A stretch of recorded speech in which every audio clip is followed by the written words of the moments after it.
Malam ni kita baca surah baru, surah Al-Asr, surah yang pendek yang mengandungi makna yang sangat besar.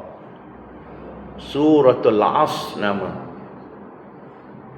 Surah Al-Asr ini dengan makna surah yang menceritakan tentang masa. Kerana permulaan ayat, Allah Ta'ala memulakan ayat ini dengan wal asr, iaitulah bersumpah demi masa. Surah ini hanyalah 3 ayat sahaja. 3 ayat, surah pendek, 3 ayat sahaja, yang diturunkan di Makkatul Mukarramah. Ayat ini diturunkan di Mekah asalnya, dan dinamakan surah Al-Asr dengan makna masa.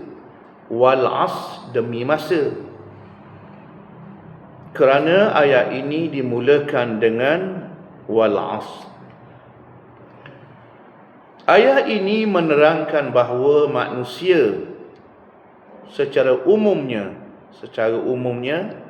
ayat ini cerita secara umumnya berada dalam keadaan kerugian. Ayat ni cerita manusia ni rugi, kecuali mereka ni rugi kecuali orang-orang yang beriman dan beramal saleh.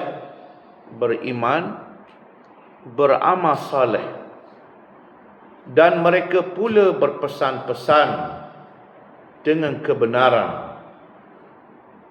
Beriman, yang pertama kena beriman. Yang kedua, beramal saleh, buat amalan saleh. Semayang, puasa, zikir, baca Quran, bertaubat, bermaaf-maafan, berkasih sayang, hormat menghormati, bertolong menolong, memberi nasihat, memberi tegaran, memberi kritikan, mengajar orang sabar, mengajar orang bersyukur, berpesan-pesan kepada kebenaran, dan mengajar supaya berpesan-pesan kepada kesabaran.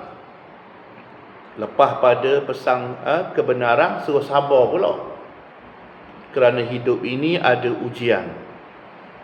Ayat ini juga meliputi i'tiqad dan kepercayaan kepada Allah. Tutur kata-kata dan perbuatan, serta berpesan-pesan dengan kesabaran, yakni bersabar di dalam menghadapi, menjalankan suruhan Allah, meninggalkan larangannya. Bila kita nak buat benda baik, ada ujian. Bila kita nak khabar benda betul, ada ujian. Maka Allah mengajar supaya kita sama-sama berpesanlah, khabarlah, sabar. Suruh sabar. Suruh sabar maknanya jangan balah lah.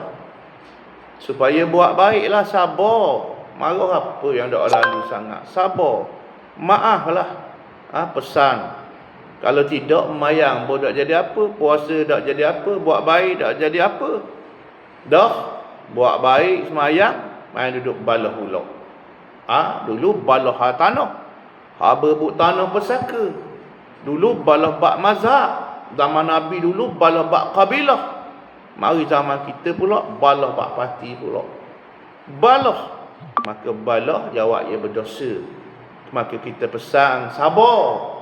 Allah Ta'ala kata watawasau bis sabr, pesan kepada kesabaran.